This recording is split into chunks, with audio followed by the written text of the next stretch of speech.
5가지를 보고해야 된다 그랬죠. 입항 시에. 그래서 기억나시죠? 사람 2개, 물건 3개. 예, 근데 간이 입출항 같은 걸 할 경우에는 여러 가지 이런 보고의 제출을 생략할 수 있다는 거죠. 근데 간이 입출항이라는 개념이 뭐냐면요. 예, 이런 거 또 체크를 좀 해 놓으셔야겠네요. 간이 입출항이라는 거는 딱 2가지 개념이 있습니다. 예, 첫 번째는 원래 우리나라에 들어오려고 했던 배가 아니었어요. 근데 이 배가 갑자기 우리나라를 지나갈 때 고장이 나버렸네요. 예, 그럼 어떻게 할까요? 빨리 수리를 해야 되겠죠? 예, 그럴 때 들어올 수 있는 배. 그럼 이 배는 원래 우리나라에 들어올 배가 아니었으니까 당연히 우리나라에 물건을 내리려고 한 건 아니었겠죠? 예, 그런데 뭐는 좀 내리고 실어야 되겠어요? 성경품 이런 거 내리고 실어야 되겠죠? 뭐 이렇게 보충해주고, 예, 그리고 뭐 이렇게 수리하는 부품도 채워야 되니까. 그래서 그런 경우에 수리를 하기 위한 뭐 이런 개념. 배 수리 이럴 때가 간입출항 경우고요. 또 하나의 간입출항 경우는 우리나라에 원래 부산으로 오고자 한 배가 있었어요. 그래서 부산에 입항을 했는데 이 배가 그대로 다른 나라로 부산으로 입항하고 나서 다른 나라로 출항하는 것이 아니고 그대로 우리나라 다른 개항지인 인천으로 만약에 갔다면 이때 제출이 이미 다 됐겠죠. 근데 또 제출할 필요 없잖아요. 그렇죠? 그래서 바로 요 2번째 인천으로 갈 때는 예, 제출을 생략한다. 이런 2가지 개념이 간이 입출항이라는 개념입니다. 그래서 간이 입출항. 예, 그래서 그거 기억해 두시고요. 그래서 요럴 때 근데 요 수리할 때 요런 식의 개념은 조건이 하나 있어요.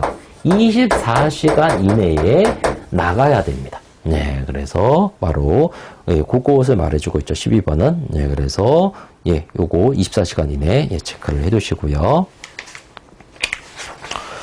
다음에 이제 13번 보시면은 외국물 쓰니 기항이 아닌 지역에서의 출입허가 되게 대한 내용으로 적절하지 아니한 것은 예, 그래서 기항이 아닌 지역에 출입허가 거치할 때는 선장은 이런 신청서를 세관장에 제출해야 된다. 그래서 기억나시죠? 항 이런 걸 뭐라 그랬어요? 개항의 아닌 지역에 출입의 허가. 이건 불개항의 출입이라 그랬죠? 불개항의 출입은 세관장 허가사항이라 그랬죠? 그래서 맞고요. 그다음 2번째 불개항 출입을 이런 걸 접수한 세관장은 이런 걸 해당하여 인정되고 수수료가 납부할 때는 허가할 수 있다. 그래서 불개항 출입을 할 때는 허가를 받고 허가 수수료가 필요하다 그랬죠? 그래서 그거고요. 그다음에 3번째 이런 거를 고려하여 허가 기간을 10일 이내로 뭐 하고 이런 기간 연장 필요할 때는 사유를 이렇게 연장할 수 있다. 근데 이게 허가 기간이 10일이 아니고요. 예, 1개월입니다. 그래서 이거는 좀 별도로 체크하셔야 되겠죠.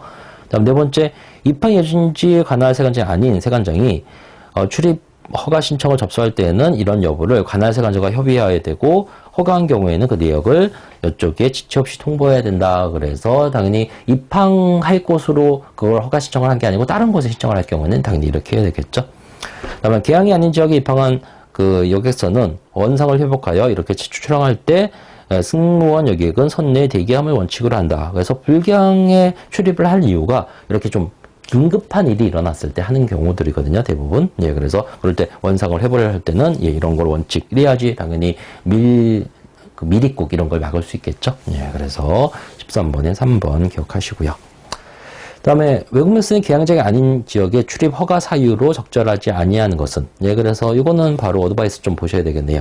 개항장이 아닌 지역에 그러니까 불개항의 출입 허가 사유인 거죠. 그래서 물품을 하역하거나 선적할 때, 그러니까 그쪽에서 선적 하역하는 게 여러 가지 비용이 엄청나게 줄어드는 경우가 있거든요. 워낙 거대한 짐 같은 걸 실을 때는 개항으로 법상에 정해진 개항으로 옮기는 것만 해도 엄청난 시간과 비용이 소모되죠. 예, 그래서 뭐 그럴 때라든지 조업대기 선박 수리 예정이라든지 또는 강제 입항 뭐 이런 경우라든지 또 그 밖에 뭐 이겁니다. 그래서 그런 왜 어쩔 수 없이 불개항으로 왜 갈까를 생각하시면 되겠죠. 예, 그래서 당연히 환적 이런 개념은 아니겠죠. 예, 그래서 당연히 환적은 다른 배로 컨테이너를 갈아타는 거죠. 예, 근데 당연히 그 다른 배라는 건 원칙적으로 외국에서 온 배일 텐데 그게 어디로 갈까요? 개항으로 가겠지. 불개항으로 갈 리는 없잖아요. 그렇죠? 예, 그래서 예, 그런 거 생각하시면서 보시면 되고요. 그래서 14번에는 3번이고요. 다음 15번 보시면은 개항이 아닌 지역에 출입한 여객선에 대해서 출입 허가서를 징수하지 않아도 되는 것으로 틀린 것은 이라고 돼 있죠. 예, 그래서 우선 어쩔 수 없이 들어가는 경우에는 뭐라 그랬어요? 어떻게 출입 허가 수수료를 받을 수 없겠죠? 그래서 어쩔 수 없이 들어가는 게 뭘까라는 개념을 좀 잡으시면 되겠죠? 그래서 강제적으로 입항, 환자를 위해서 일시 입항, 조난 선박 인도를 위해서 일시 입항, 그리고 조난 물품 하역을 위해서 일시 입항, 이런 건 다 긴급한 사유들이죠. 예, 그러니까 이런 건 아니고 4번 보시면 개항이 거리가 멀어서 인근 개항장이 아닌 곳으로 입항을 세관장이 결정한 것은 경우. 그래서 개항이 거리가 멀다고 뭐 근처로 간다. 이거는 말이 안 되죠. 고장이 나거나 무슨 긴급한 상황이 있으면 모르겠는데 그냥 아무 이유 없이 간다는 거 말이 안 되겠죠. 그래서 15번엔 4번이고 어드바이스로 다시 한번 체크를 해 두시고요. 다음 16번 보시면은 외국 무역선과 내항선의 전환에 대한 설명이 틀린 것은 이게 바로 뭐예요? 여기서 말하는 자격 변경에 해당되는 개념이죠. 자격 변경. 그래서 외국 무역선 내항선 전화가 할 때는 세관장이 승인을 얻어야 된다. 그리고 거꾸로도 마찬가지입니다. 그래서 1번, 2번. 그리고 이런 걸 전화하고자 또는 성기장 직무대행자는 필요시 이런 서류를 전산문서로 간헐적 세관장에 제출한다. 당연하고요. 그리고 이렇게 신청을 받은 세관장의 취업을 선박에 대해서 이런 걸 검토하여 승인하고 동일 규모의 외국에서 내역선거는 신고만으로 전환이 가능하다? 아니죠. 동일 규모라고 해서 뭐 신고만으로 되는 건 아니고 전부 다 승인을 얻어야 됩니다. 그래서 5번 틀렸네요. 다음 17번 보시면은 외국 역선에서 내항선을 전환 시 승인 요건으로 옳지 않은 것은 그래서 외국 역선 내항선을 전환하는 이유가 있겠죠. 그래서 그런 이유에 대해서 쭉 논한 거죠. 그래서 이것도 어드바이스로 좀 첨부를 하셔야 되겠네요. 그렇죠? 그래서 사업계획 변경으로 이렇게 될 경우, 그리고 폐선 감축 예정인 외국 무역선, 그럼 내항선으로 변경해가지고 뭐 해야 되겠어요? 이게 고철 처리를 해야 되겠죠?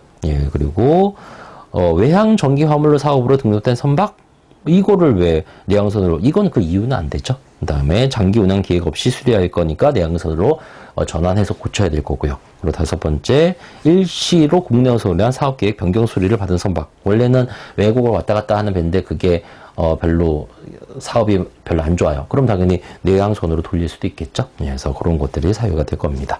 그래서 17번에 3번 얘기 아니고요. 다음 18번 외국 무역선기에 입출하게 대한 내용으로 적절하지 않은 것은 외국 무역선은 허가 없이 개항이 아닌 곳에 출입할 수 없다. 이건 앞에서부터 계속 본복이죠. 불개항에는 허가가 필요하다는 거, 불개항 출입은. 그리고 입항하면은 이런 걸 보고라고 제출해야 된다. 맞고요. 그리고 출항하고자 할 때는 세관적인 출항 허가를 받아야 된다. 그래서 출항은 허가라고 말씀드렸죠. 그 다음에 네 번째, 탑승하려면 신고하고 필증을 제시한다. 그래서 그 외국 물품의 일시 양육 등이란 개념에 일시 양육도 신고사항, 환적 복합 환적도 신고사항, 그리고 어떤 탑승 이런 개념도 승무원 이외자의 어떤 탑승 이런 것도 신고사항이라고 말씀드렸죠. 그 다음에 기용품들은 이런 걸로 하역 한적할 때 세관장에게 신고해야 된다. 기용품, 성기용품의 하역 한적은 뭐라 그랬어요? 허가사항이라 그랬죠. 그래서 그냥 일반적인 물품의 하역하고 한적 이런 거는 신고사항. 근데 성기용품 이런 것들은 허가사항이라 그랬죠. 그래서 그거 기억하시고요.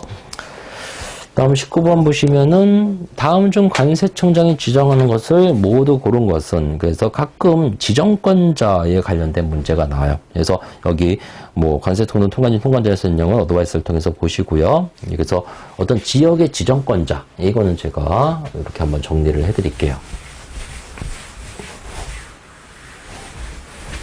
지역의 지정권자는 뭐로 정리를 하시면 되게 편하시냐면요. 앞에서 제가 아주 예전에 이미 개념 잡아드렸던 건데, 관세법상 보세 운송이 가능한 지역이 있었어요. 거기서 보세 운송이 가능한 지역을 쭉 나열한 거죠. 그래서 어떻게 보면 그 지역이죠. 그래서 그거를 나열하시고 나서 이렇게 공부하시면 되게 편합니다.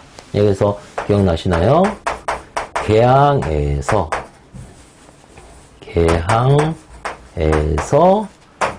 타 보세구역까지는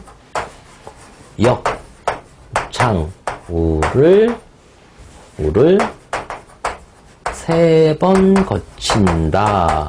이렇게 암기하시라고 말씀드렸죠. 그래서 이게 다 지역들이죠. 그래서 이거별로 이제 지정권자를 여기에서 이제 뽑아내시면 되죠. 개항은 대통령령으로 정합니다. 그래서 유일하게 기억하시고요. 타는 뭐 말한다 그랬어요? 타소장치장. 예, 관세법상 용어로는 보세구역 외 장치장 말한다 그랬죠.